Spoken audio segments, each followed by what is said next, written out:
Ayan, busy na naman ang aking asawa. Ako ay nag-YouTube lang. Naghihintay. Ayan ang aming ulam. Masarap naman ang aming ulam.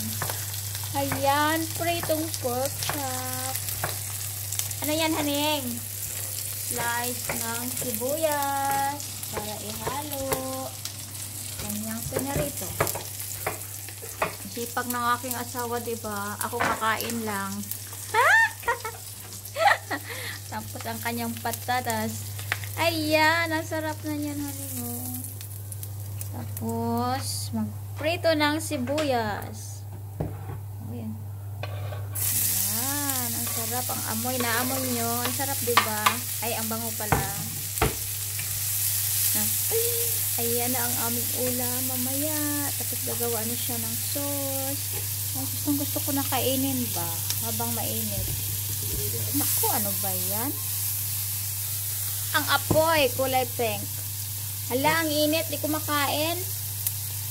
Hala, sakit. Ito kamay ah. Yan, kain tayo mga kaibigan. Ayan ang aming ay, gawin sa sauce pala niya yan. Ayan ang aming hapunan ngayon. Maraming salamat. Ayan.